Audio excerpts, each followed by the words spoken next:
Hi everyone, welcome to week 5, welcome to module 5. This is a pretty exciting stage in the term because you get to learn all about research skills and how to find and evaluate scholarly information.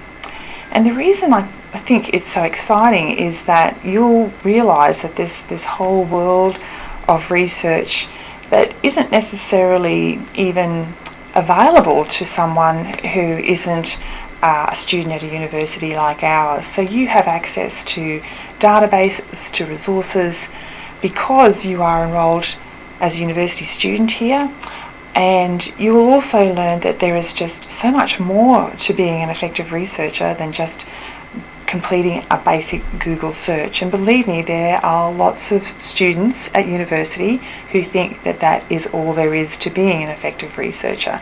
So we can show you some really great tips. We can give you the heads up on lots of strategies and resources that are available to you, which are going to make you a smarter researcher, so you'll be able to do it more quickly, more effectively, and also so that you will have access to better resources so that the quality of your research, the quality of your assignments can be improved. So it's a really vital module. It follows on very nicely from module 4, where we introduce you to some note-taking skills, paraphrasing skills.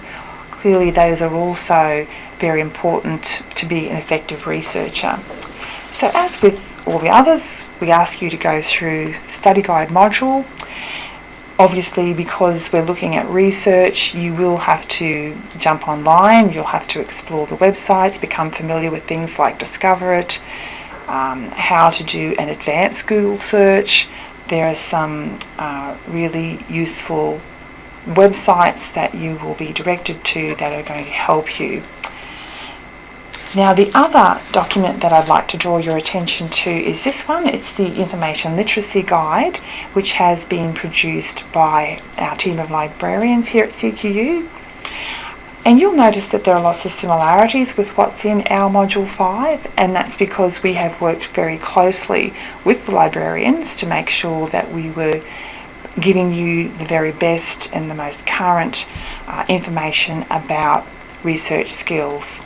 You will also have access to this guide in your academic writing subjects, essay writing and technical writing for university. And a lot of what we're doing here will just be a very general introduction to skills that you will develop further in those academic writing subjects. So let's take a quick look on Moodle. And here we are. We're sort of getting close to halfway through the term, which is pretty exciting.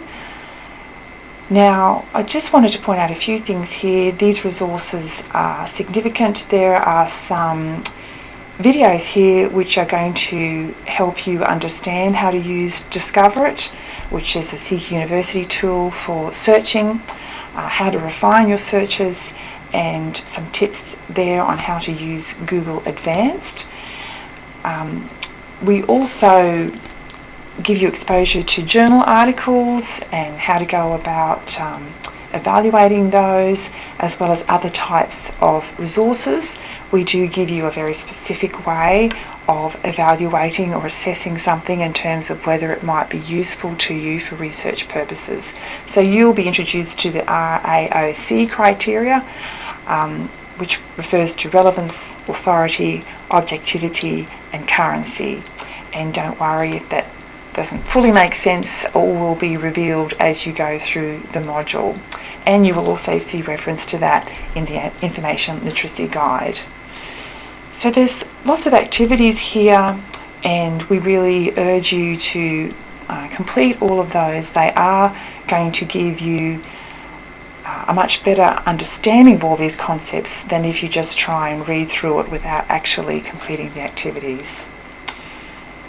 Now, also to make you aware that there is a discussion forum here where you can ask questions about research, anything at all to do with perhaps research strategies that you have tried, or just any questions at all about Module 5. And that will be monitored by one of our librarians in weeks 5 and 6. So That's a great service to you, that you can actually ask your questions of an expert during weeks 5 and 6. So please take advantage of that. And then there's the checklist as usual to make sure that you are keeping up. So I really hope that you enjoy that module, that you do get a lot out of it. And also just to be aware that you won't actually be assessed on this via a learning portfolio, but you will be asked questions about that in quiz 2. So all the best with module 5, and I hope that it gives you a lot of confidence in terms of your research skills.